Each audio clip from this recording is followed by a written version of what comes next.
You never told me about your favorite movies. You'd hate them Why? because they're fun. Oh, please, they're fun. Okay, what are your favorite movies? No. I'm asked you first. You tell me. I asked you first. I'm taking control of this interview. Okay, What? fine. At least explain to me what is the philosophy behind what makes a good movie and what movie best fits that criteria. Good. Okay. My criteria for a great movie is the same criteria I have for a great stage play.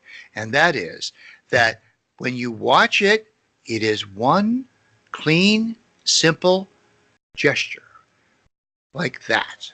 The whole thing.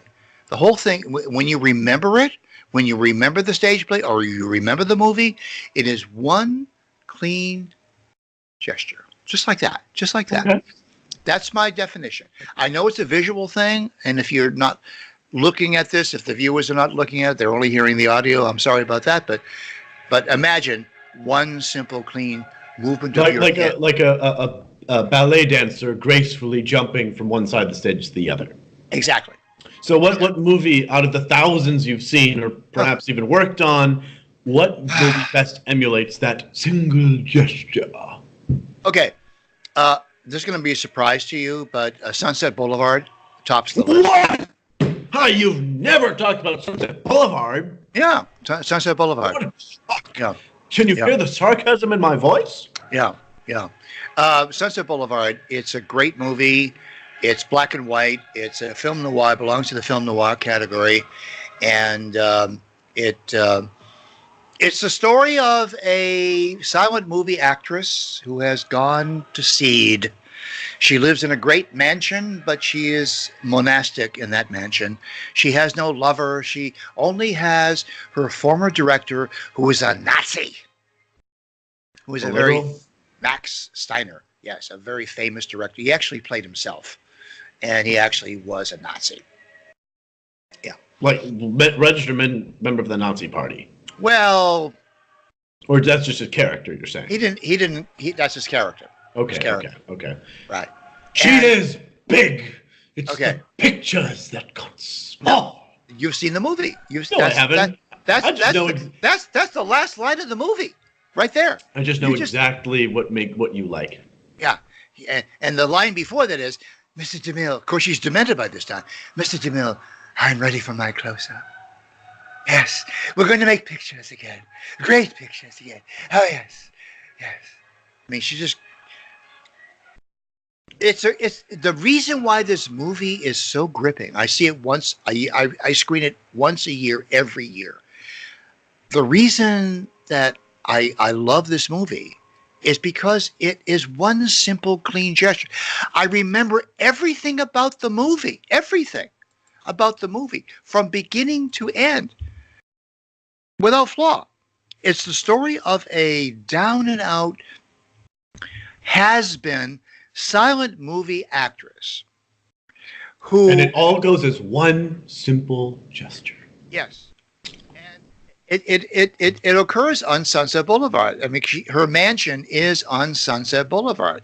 And she has this Rococo Baroque mansion where she lives with her former director, Max. Okay? Max. And she has this antique Rolls-Royce car that's up on blocks in the garage. And she lives there in this fantasy world that Cecil B. DeMille is going to call her any moment to come down to the studio and make a great picture. That's I'm sure it's very artsy. I haven't seen it, so I won't degrade it. And it's not fair of me to degrade something I haven't had. I hate to mention, Gloria Swanson is the leading actress, and William Holden plays the part of the haphazard interlocutor who stumbles upon her mansion because he gets a flat tire as the police are chasing him because they're going to possess his car because he's behind his payments. I mean, I've just given you the whole movie, the setup for the whole movie, right? Okay. This particular movie, Gloria Swanson was there. was, in my mind, one of the greatest actresses who ever lived. By the way, she had an affair with Joseph P. Kennedy. She was a mistress of Joseph. Everyone had an affair with Joseph Kennedy. Oh, please stop that! Stop that! Stop that! Stop that! Stop. Anyway, the reason why this movie works so well is because, first of all, one simple gesture. Exactly. From beginning to end, I could sit here and describe every scene in the movie for you and without fail. Right? I'm sure you could, but nobody cares. So let me tell you about my favorite kind of Thank movie. you. Thank you. Thank you. My favorite kind of a movie is one in which the characters have all the main principal values that I hold dear. Friendship, loyalty, sacrifice, courage, those sort of things. All of my virtues, yeah.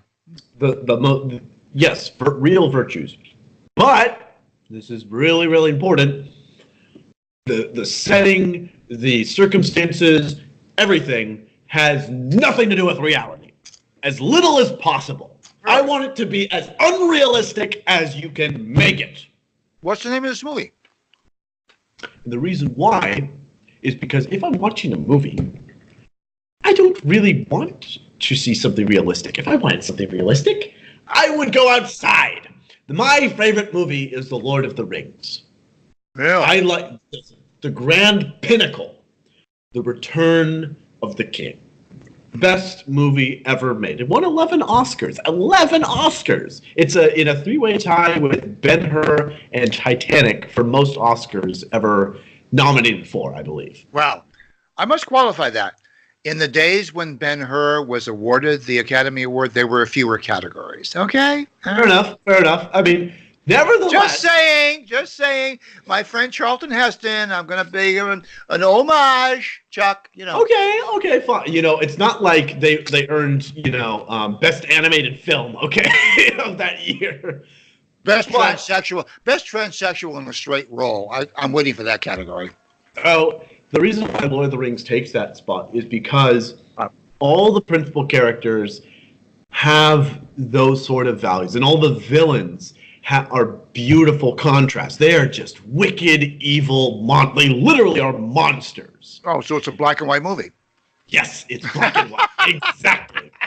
Now, don't get me wrong. I mean, characters. I mean, obviously, their flaws are not as emphasized as much, but and to a certain degrees they are.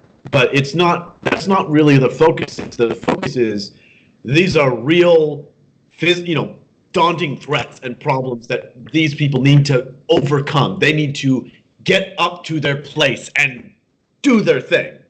Okay. Be them a little, hobbit needs to travel up, or maybe they want to just be a ranger. They want to grow a beard and go off into the wilderness and do their thing, and they don't want to be king or whatever.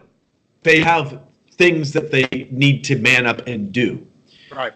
And the best part is that it's not about the UK or it's not about realistic thing. If I wanted something realistic, I would go outside or read a book. It's about a stupid kid who wants to throw a ring into a mountain. I'll have you know, he's like 30 years old. He's a kid. He's a child. I'm 75. He's a fucking kid. Okay, you got that? And he's determined to find this mountain where he can throw this ring in. Is it a volcano, by the way? It's a volcano. Yeah. Volcano. So the whole fucking thing takes place where he wants to throw a ring that is not his, that has some evil aspects, which makes people do evil things, and he wants to do the right thing by throwing this evil instrument into a volcano and having it vacated. I don't know if you know this, but actually the main character of the story is not Frodo, the person. It's actually Sam. Samwise Gamgee, his friend. Yeah. That's who Tolkien thought was the main character. Who was played by Don't derail this to talk about Patty Duke Aston. No one cares about your Screen Actors Day. Sean Astin. Okay, yes. You knew Sean Astin. He hates you because he's a commie and you're concerned. No, he's not a commie. No, I like Sean. Sean likes me. We're good friends. Really? Yeah, we're good friends. Oh, interesting. I protected his mom. I stood up for his mom. He likes that. Oh, okay. In any event, that's the philosophy behind why I chose that as my favorite movie. Thank you for this great. What's your second greatest movie? Look, it took me a long time to figure out number one. Number two. I don't know, Star Wars. I want to tell you what my second greatest movie is, and you're going to laugh at me. We're going to end this podcast in a second. But folks out there, if you have not screened Bridge on the River Kwai,